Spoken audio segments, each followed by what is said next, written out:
receptions, receiving yards, and touchdowns. Please welcome 8-time Pro Bowler Larry Fitzgerald, who is here on behalf of Visa Checkout. Larry, thank you so much for being with us. Hey, Molly, how are you today? Excellent. All right, let's get into it. You tweeted this after Sunday's win against the Browns. Sloppy first half, but we showed resolve in the second. Nice to go into the bye week 6-2. Now we'll rest up and get ready for the stretch run. So, Larry, how far can you guys go in that stretch run? You know, hopefully we could take it all the way to the top. You know, love to get to San Francisco, but, you know, there's a lot of work to be done prior to that. You know, starting next weekend, Sunday Night Football versus Seattle Seahawks in Seattle. It's going to be a tough challenge for us, but we're up for the challenge.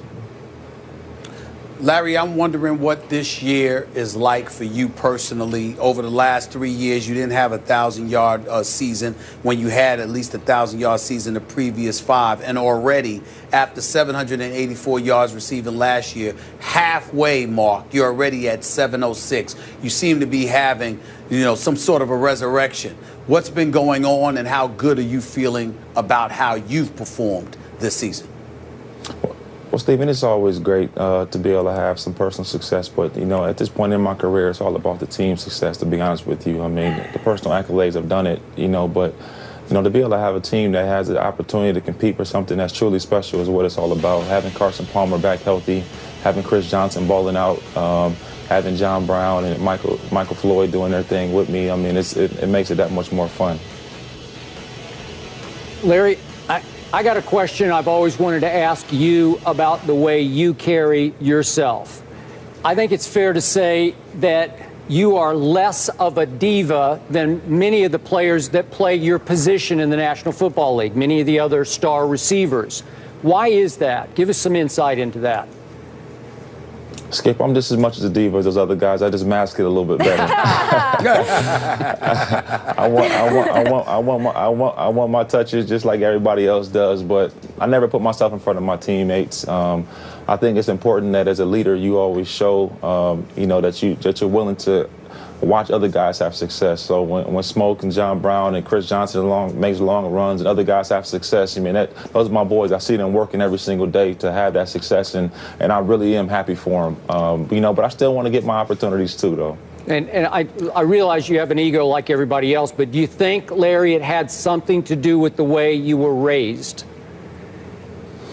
Skip, honestly, man, my parents did a wonderful job, my dad and my mother. You know, I'm truly a product of great parenting. You know, they made a lot of sacrifices for myself and my brother to go to good schools, and they always provided great mentorship for me. And, you know, I definitely would tip my hat to my parents, Skip. I appreciate you acknowledging them. You got it. Absolutely. Absolutely. We can't help but acknowledge your dad, how wonderful he's been to all of us in this business. But let me get back to you. You know, just looking at, I remember, and I'll share this with Skip and Molly, the last time that I saw you in person play, I was at a game at MetLife Stadium, December 2nd, 2012. And the reason why I bring that up, Larry Fitzgerald, is because it is the most horrific experience that I've ever had as a reporter covering a football game. The quarterback was Ryan Lindley. No disrespect, but he is somebody that I felt should have been banned from ever quarterbacking again. He went like 10 for 31 for like 72 yards. I counted at least 5 times when you were open, and they couldn't find you. And it was just so bad that I thought that you might contemplate retiring at the end of that season. I want to know what has inspired you to continue going, to get to this point where you're able to have the kind of season that you're having, because considering Arizona's struggles with finding a quarterback, you know, with the exception of Carson Palmer, of course, because now he's healthy. I'm wondering, what did it take for you to get to this point where you stuck around this long? Because, damn it, I wanted to quit for you after that experience. Hey, Stevie, you said I wanted to retire after the season. I wanted to retire after that game. No, honestly, you know, when you have a quarterback that is as talented as Carson, you know, he means as much to us as Tom Brady means to the New England Patriots, as much as Cam Newton means to the Carolina Panthers, as much as Aaron Rodgers means to the Green Bay Packers. That's what Carson Palmer means to us. And as far as Carson takes us, as far as we're going to go, we understand that. We know that we have to keep him healthy and protect him and make our plays for him. And he's gonna makes everybody successful because he's just that talented. And we understand that. We know that we have to play good football down the stretch. But in terms of my mentality, you know, you never can have that defeatist mentality. No matter if it's good, bad, or indifferent, you understand that you have an ability. You have to believe in your ability on the good days and the bad days. That's what confidence is all about. So why, in your eyes, as his favorite receiver, is Carson Palmer so good? Explain to us, give us insight into what makes him as good as you believe he is. Well, Skip, most guys, when they get injured after the season, they go on IR. You don't really see them too much. They go rehab in San Diego or Dallas or Miami or whatever they go rehab. Carson Palmer rehabbed in Arizona at our facility every single day. So when we were going through our game plan, Carson was there. When we were watching tape, Carson was there.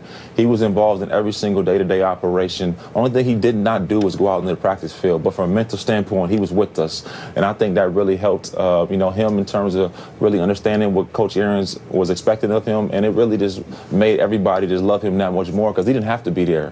He didn't have to be watching tape and doing the things he was doing, but he was dedicated to us and wanted the best for us, even though he couldn't be on the field with us. So when we got back together in the offseason, you know, everybody was on the same page. Larry, I want to transition real quick to a defense that's ranked 5th against the pass. It's a top 10 defense. We've heard the names, Calais Campbell, Patrick Peterson and the crew, Powers and others.